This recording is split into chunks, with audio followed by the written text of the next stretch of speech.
जय गजानन, जय श्रीमन्नारायण, जय आदिशक्ति माता। प्रिय भक्तों, हमारे इस चैनल पर रोज कथाओं का श्रवण कर रहे हैं। ज्येष्ठ मास महात्म्य। जैसा कि आप जानते हैं, आप इस चैनल पर जेठ मास महात्म्य कथा अध्याय 26 तक श्रवण कर चुके हैं। आइए आज जेठ मास महात्म्य कथा अध्याय 27 को श्रवण करते हैं। प्रिय श्रोताओं, जैसा कि आप जानते हैं, आज रविवार का दिन है, तो सबसे पहले हम श्रवण करेंगे रविवार की व्रत कथा। ओम घृण सूर्याय नमः। रविवार का दिन सूर्य देव का दिन, जिस दिन तपते सूरज के पीछे छिपा होता है एक दिव्य रहस्य। आज हम सुनेंगे स्कंद पुराण की एक ऐसी रविवार की कथा जो केवल जल अर्पण से नहीं, प्राण अर्पण तक की यात्रा है। एक राजा, एक अंधा बालक और एक चमत्कारी नदी के संग। तो प्रिय भक्तों, हमारी हर भक्ति वीडियो आप तक पहुंचे, इसके लिए वीडियो को लाइक और चैनल को सब्सक्राइब करें ताकि हमारी हर भक्ति वीडियो आप तक पहुंचे। बहुत पुरानी बात है, पांचाल प्रदेश में राजा तेजस्वी राज्य करता था। वह हर रविवार को व्रत रखता, प्रातः काल उठकर अर्घ देता और अपने महल के बाहर 100 पात्रों में जल भरवाकर राहगीरों को देता। राजा का एक नियम था, रविवार को मैं कोई युद्ध नहीं करूंगा, केवल सेवा, ध्यान और सूर्य उपासना करूंगा। एक दिन जेठ मास की तपती दोपहर थी। रविवार का दिन, सूर्य सिर पर था। राजा जल बांट रहे थे, तभी एक अंधा बालक वहां आ पहुंचा। वह रास्ता भटक गया था, प्यासा था, थका हुआ था। राजा ने अपने हाथों से उसे जल दिया। उसकी आंखें देखकर राजा विचलित हो गया। बेटा, तुझे यह दोष कब से है? बालक बोला, जन्म से। राजा के नेत्र भर आए। राजा ने उसी दिन निर्णय लिया, हे सूर्यदेव, यदि आप साक्षात करुणा के देव हैं, तो इस बालक की दृष्टि लौटाकर दिखाइए। मैं अगली 12 रविवार उपवास करूंगा, बिना जल, बिना अन्न, केवल सेवा, जप और तप से। राजा ने प्रण लिया, हर रविवार को बिना अन्न के तप, ध्यान और सूर्य मंदिर की परिक्रमा करेगा। 12वां रविवार आया। राजा बालक को लेकर सूर्य कुंड तीर्थ पहुँचे, जहाँ सूर्यदेव के जल मंदिर के नीचे एक गुप्त जलधारा बहती थी। वहां उन्होंने बालक से कहा, बेटा, इस जल में अर्घ दे। यह नदी नहीं, सूर्य का साक्षात तेज है। बालक ने हाथ में जल लिया, मंत्र जपा, ओम सूर्याय चक्षुषे नमः, और जल को सूर्य की दिशा में उड़ेल दिया। जैसे ही जल की बूंदें गिरी, बालक की आंखों से एक तेजस्वी ज्योति निकली। वह चौंक कर बोला, राजा, मुझे दिख रहा है। सूर्य देव, प्रकाश, आकाश, नदी। राजा के नेत्र भर आए। उन्होंने सूर्य देव को प्रणाम किया। आकाशवाणी हुई, हे तेजस्वी राजन, तूने जिस निस्वार्थ सेवा से इस बालक के जीवन में प्रकाश दिया, वह तप, यज्ञ और व्रतों से भी महान है। तुझे सूर्य लोक में स्थान मिलेगा। सूर्य देव ने बालक को चिरायु, विद्वान और प्रकाशवंत होने का वरदान दिया। राजा को आशीर्वाद दिया, जो रविवार को अंधे, अपंग या प्यासे को सेवा देता है, वह सूर्य के ही तेज का अंश हो जाता है। ये भक्तों, प्रातः ब्रह्म मुहूर्त में उठकर स्नान करें। तांबे के लोटे में जल, रोली, लाल पुष्प, चावल डालें। सूर्य को अर्घ दें। ओम घृण सूर्याय नमः। कम से कम एक जरूरतमंद को जल या छाया का दान करें। दिन भर अन्न न लें या केवल एक समय फलाहार करें। आदित्य हृदय स्त्रोत का पाठ करें। सायं सूर्यास्त के समय दीपक जलाकर सूर्य मंत्र बोले। कथा का फल। शिव जी बोले स्कंद से, जो रविवार को जल दान करता है, वह नेत्रहीन को नेत्र देता है, अपंग को गति देता है और स्वयं के जीवन को तेजोमय बनाता है। रविवार केवल सूर्य की उपासना नहीं, वह एक प्रकाश देने वाली भावना है। और जब तक कोई दूसरे के जीवन में रोशनी नहीं लाता, तब तक उसका स्वयं का सूर्य भी आधा रहता है। जय सूर्य नारायण, जय स्कंद पुराण। रविवार की यह कथा आपको प्रेरणा दे, यही प्रार्थना है। प्रिय भक्तों, अब आइए श्रवण करते हैं जेठ मास महात्म्य की कथा। नैमिषारण्य में सूत जी से ऋषियों ने पूछा, हे सूत जी, ज्येष्ठ मास में किए गए किस दान का, किस सेवा का क्या फल मिलता है, और क्या कोई ऐसी कथा है जिसमें सामान्य व्यक्ति भी स्वर्ग प्राप्त कर सका हो। सूत जी बोले, हे मुनिगण, जब एक बार इसी प्रश्न को स्कंद ने अपने पिता महादेव से पूछा, तब शिव जी ने जेठ मास की 87वीं कथा सुनाई। एक प्यासे ब्राह्मण, एक तप्त राहगीर, एक वृद्धा और स्वयं सूर्यदेव की। बहुत प्राचीन काल में मगध देश के एक नगर में जेठ माह की तेज धूप पड़ रही थी। धरती तप रही थी, वृक्ष सूख रहे थे।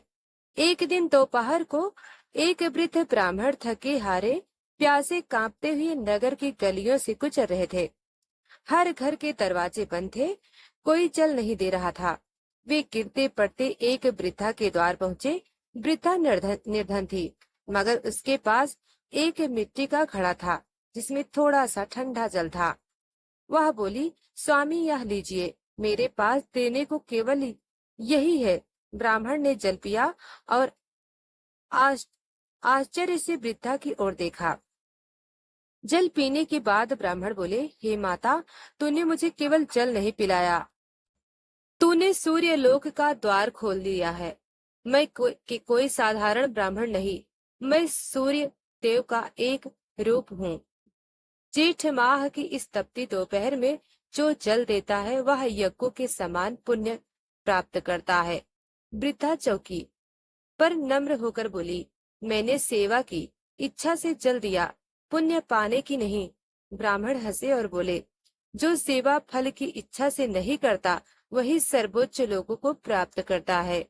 जब वृद्धा की मृत्यु का समय आया, तो एक दिव्य रथ स्वर्ण आभा के साथ उसके द्वार पर आकर रुका।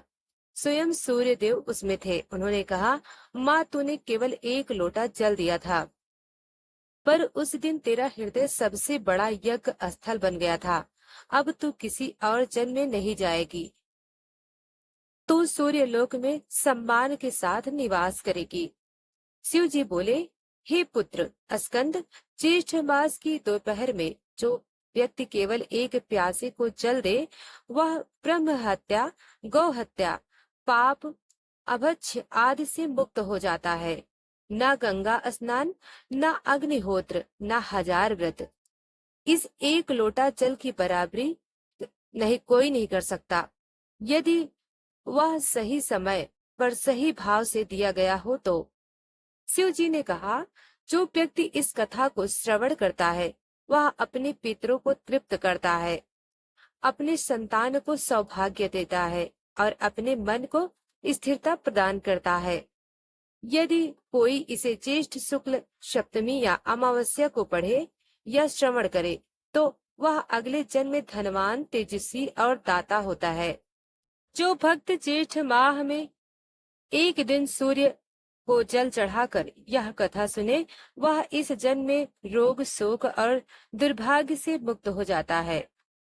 नैमिषारण्य में बैठे मुनियों ने सूत जी से पूछा, हे महाभाग सूत जी, क्या कोई ऐसा उदाहरण है जहाँ एक सामान्य श्रमिक ने ज्येष्ठ मास में कोई पुण्य कार्य करके मोक्ष पाया हो। सूत जी बोले, हे मुनियों, सुनो, यह कथा स्वयं भगवान शंकर ने कार्तिकेय से कही थी। यह कथा है एक पत्थर तोड़ने वाले श्रमिक, एक तेजस्वी और एक प्यासी गौ माता की। पुरातन समय में विविधता वन नामक स्थान में धर्मदास नामक एक श्रमिक रहता था। वह हर दिन जंगल के किनारे की पहाड़ी से पत्थर तोड़कर नगर में बेचता था। वह निर्धन था, परंतु मन में अत्यंत भक्ति थी। हर दिन सुबह वह सूर्य को जल अर्पित करता था, फिर पत्थर तोड़ने के लिए निकल पड़ता था। जेठ मास की तीव्र धूप थी, धरती जल रही थी। धर्मदास एक विशाल पत्थर तोड़ रहा था। पसीना शरीर से टपक रहा था, लेकिन मन सूर्य मंत्र में लीन था। उसी समय एक तेजस्वी और एक प्यासी गौ माता वहां से गुजर रही थी। गाय ने बार बार रंभना शुरू किया। धर्मदास के पास कोई घड़ा या कलश नहीं था। उसने अपने कमंडलू समान मिट्टी के बर्तन में थोड़े से पानी को बचा रखा था, जिसे वह स्वयं पीने वाला था। गाय की रंभाहट देखकर वह बोला, हे गौ माता, यह जल अब तुम्हारा है, मैं बिना जल के रह लूंगा। गाय ने पानी पिया और तपस्वी ने उसे देखा, आंखें नम हो गई। तपस्वी बोले, हे धर्मदास, तू कौन है? ये तू भी नहीं जानता।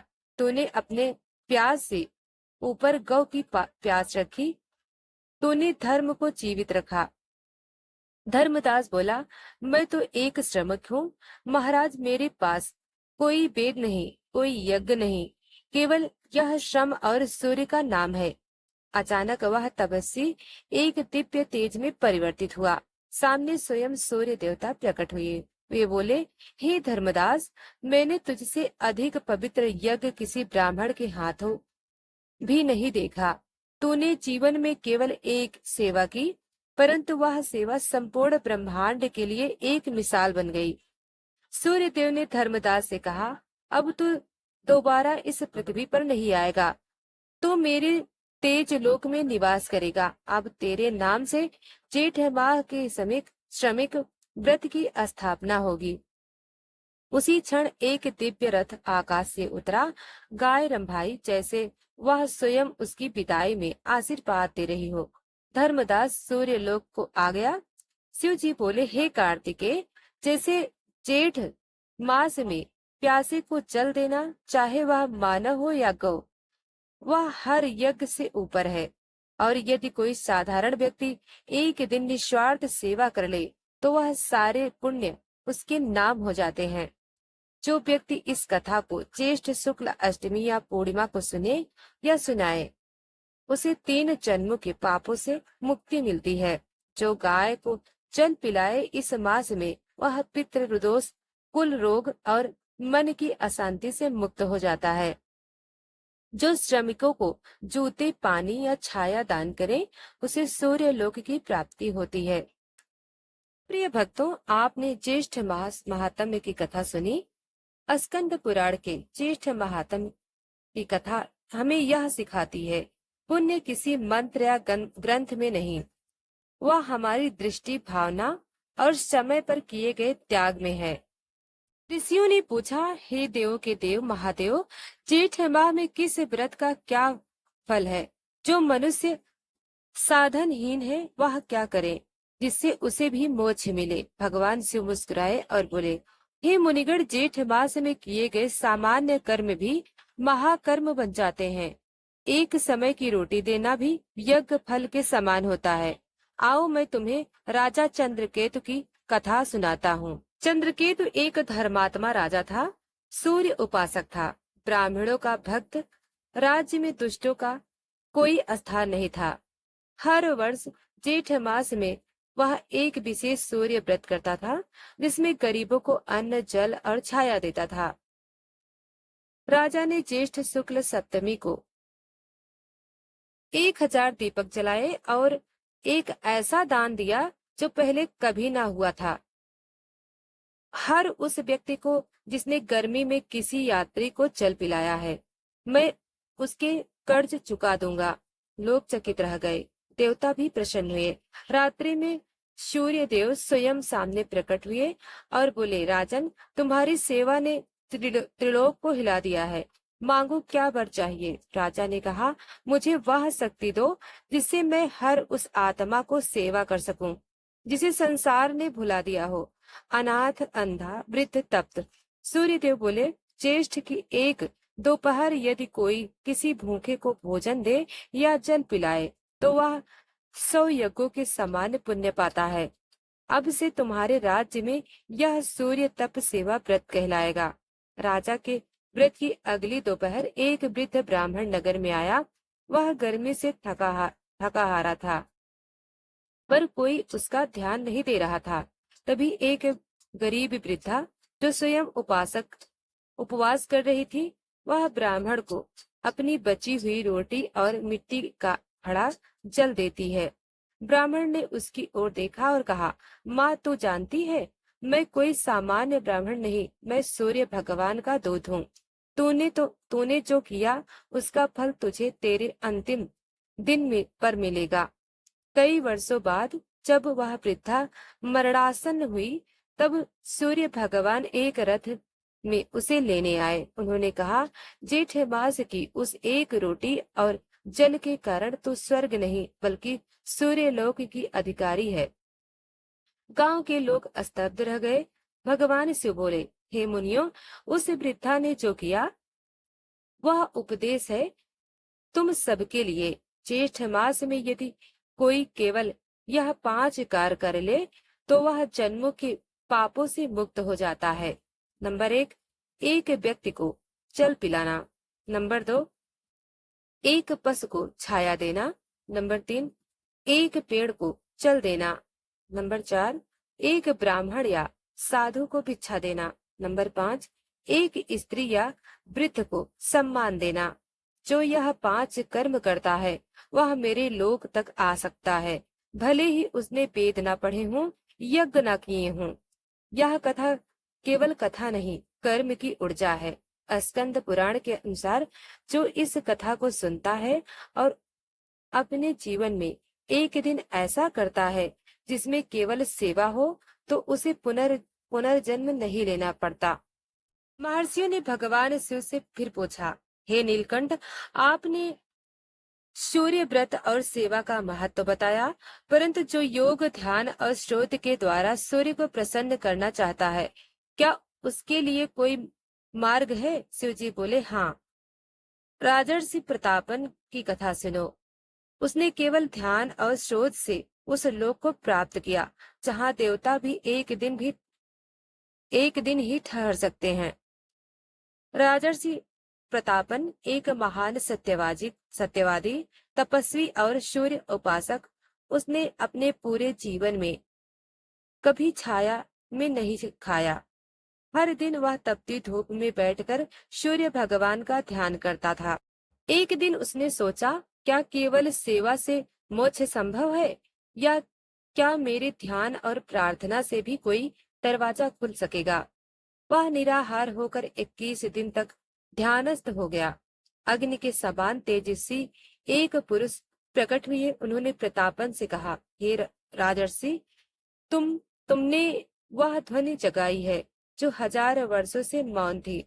मैं सप्त ऋषियों के पूर्वज सूर्य देव का दूत हूँ। मैं तुम्हें एक गुप्त सूर्य स्रोत देता हूँ जो केवल इस पृथ्वी पर 2 लोगों को मिला है। पहला स्वयं वशिष्ठ को, दूसरा अब तुम्हें। ओम हांग हींग हाउ सूर्याय नमः। त्वमेव तेजो त्वमेव कालः त्वमेव प्राणः त्वमेव ज्योतिः। त्वया युक्ताम जगत सर्वा त्वया मुक्तम च नित्यादा। हे सूर्यदेव, तुम समय हो, तुम जीवन हो, तुम ही कर्म के साक्षी, तुम ही मोक्ष के द्वारपाल हो।